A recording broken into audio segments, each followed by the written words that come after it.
माननीय अध्यक्ष जी, प्रदेश के अधिवक्ता समाज के हितों पर मुझे बोलने का अवसर देने के लिए आपका अंतर्मन से बोलने का नहीं, पूछने का। जी। माननीय अध्यक्ष जी, मेरा प्रश्न प्रदेश के उस सम्मानित अधिवक्ता समाज से संबंधित है जिसने देश की आज़ादी के लिए हुए आंदोलनों से लेकर समाज के उत्थान और राष्ट्र के निर्माण में हमेशा महती भूमिका निभाई है।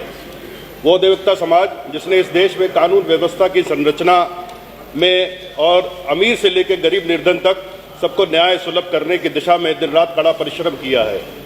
यही नहीं, राष्ट्र के सतत निर्माण की प्रक्रिया में भी इस अधिवक्ता समाज ने विभिन्न राजनीतिक सामाजिक आंदोलनों में हमेशा जनहित में सबका निस्वार्थ सहयोग भी किया है और बलिदान भी दिए हैं। माननीय अध्यक्ष जी, ये बहुत अफसोस और दुख की बात है कि आज इस सरकार में सम्मानित अधिवक्ता समाज के हितों की लगातार अनदेखी की जा रही है और इस समाज के सम्मान और स्वाभिमान को छिन भिन किया जा रहा है। यही नहीं, इस अधिवक्ता समाज के द्वारा समय समय पर अपने वर्तमान और भविष्य के संरक्षण के लिए, अपने अधिकारों के लिए जब जब आवाज़ उठाई जाती है तब तब उनकी आवाज़ को कभी पुलिस की लाठी से और कभी काले कानूनों के जरिए कुचलने की कोशिश की जाती है। माननीय अध्यक्ष जी, ये दुर्भाग्य की बात है जो अधिवक्ता समाज दूसरों को न्याय दिलाने के लिए संघर्ष करता है, आज खुद घोर अन्याय का सामना कर रहा है और सड़कों पर निकलकर आंदोलन करने पर विवश है। माननीय अध्यक्ष जी, मैं सरकार को याद दिलाना चाहूँगा आपके माध्यम से कि कुछ समय पूर्व इसी प्रदेश के जिला हापुड़ में और उसके कुछ समय बाद जिला गाजियाबाद में पुलिस की ज्यादतियों और अधिवक्ताओं पर हुए लाठीचार्ज के विरोध में प्रदेश भर के अधिवक्ता काफ़ी समय तक आंदोलनरत रहे थे और न्याय कार्य उन्होंने ठप रखा था। अधिवक्ता समाज के इस बड़े आंदोलन से घबराई सरकार ने लिखित भाषण लाए हो आप, प्रश्न के जरिए प्रश्न संबंधित है सर। आप लिखित भाषण पढ़ रहे हो। अधिवक्ता समाज के इस बड़े आंदोलन से घबराई सरकार ने सभी को बता दें जो अनुपूरक प्रश्न होते हैं वो पढ़कर नहीं किए जाते। माननीय अध्यक्ष जी, सिर्फ प्रश्न से संबंधित बात बोल रहा हूँ मैं, कोई इधर उधर से नहीं। आंकड़े सिर्फ उसमें लिए जाते हैं, प्लीज बोलिए। माननीय अध्यक्ष जी, अधिवक्ता समाज के इस बड़े आंदोलन से घबराई सरकार ने उस समय एक समझौते के जरिए इस समाज से वादा किया था कि अधिवक्ताओं के हितों के संरक्षण के लिए जल्द ही एडवोकेट प्रोटेक्शन एक्ट बनाया जाएगा। सरकार ने इस संबंध में 3 सदस्यों की एक कमेटी भी गठित की थी जिसे इस एडवोकेट प्रोटेक्शन एक्ट से संबंधित मसौदे को तैयार करने की जिम्मेदारी सौंपी गई थी।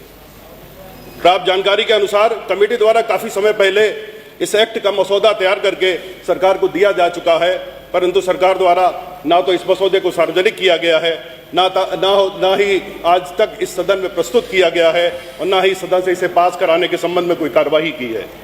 शायद सरकार अधिवक्ताओं के हितों के संरक्षण के लिए इस कानून के बनाने के अपने ही वादे को भूल गई है या अधिवक्ता समाज के अधिकारों को सुनिश्चित करने के लिए सरकार कभी गंभीर थी ही नहीं। माननीय अध्यक्ष जी, भाषण नहीं पढ़े, अरमान भाई पूछ लीजिए। आप भाषण पढ़ रहे हो, मैं बीच में टोकता नहीं हूँ। माननीय अध्यक्ष जी, सिर्फ प्रश्न से संबंधित बात कह रहा हूँ। प्रश्न संबंधित विषय नहीं है जी। नहीं, कोई जरूरी नहीं है 5 मिनट बोला जाए, 5 मिनट पूरे करने को जरूरी नहीं है। 5 मिनट मैक्सिमम टाइम है, मिनिमम टाइम नहीं। जी, मैं टाइम के अंदर बात पूरी कर लूंगा। माननीय अध्यक्ष जी, माननीय अध्यक्ष जी, सिर्फ यही नहीं, सरकार किस तरह इस सम्मानित अधिवक्ता समाज के साथ छल कर रही है इसकी एक बानगी ये भी है कि इसी सरकार के माननीय DCM ब्रजेश पाठक जी, जो कि पिछली सरकार में न्याय मंत्री थे, उन्होंने वर्ष 2019-20 में सरकार की तरफ से जूनियर अधिवक्ताओं को न्यूनतम 5,000 रुपये प्रतिमाह स्टाइपेंड देने की घोषणा की थी, जिसका आज तक अता पता नहीं है और इतने वर्ष गुजर जाने के बावजूद ये घोषणा अमल में नहीं लाई जा सकी है। इसके अलावा अधिवक्ताओं के लिए प्रत्येक जनपद में एक लाइब्रेरी की स्थापना का वादा भी किया गया था, परंतु ये वादा भी सरकार ने आज तक पूरा नहीं किया है। माननीय अध्यक्ष जी, मैंने जो प्रश्न किया है और उसका जो उत्तर सरकार की तरफ से आज आया है, यदि आप उस पर गौर करेंगे तो आपको और विस्मय और आश्चर्य होगा।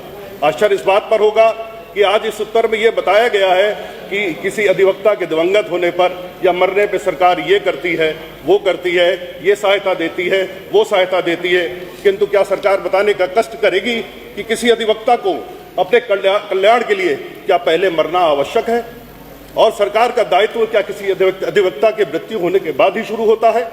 क्या सरकार का ये कर्तव्य नहीं होना चाहिए कि किसी अधिवक्ता को उसके जीवन काल में ही सरकार उचित सम्मान दे, सुरक्षा दे, उनके अधिकारों, उनके हितों का संरक्षण करे और उनके बीवी बच्चों के भविष्य को सुनिश्चित करे? परंतु दुख की बात है कि सरकार अपने दायित्व और कर्तव्य का पालन नहीं कर रही है, जिसके कारण सम्मानित अधिवक्ता समाज का वर्तमान और भविष्य दोनों ही अंधकार की गर्त में डूबे जा रहे हैं।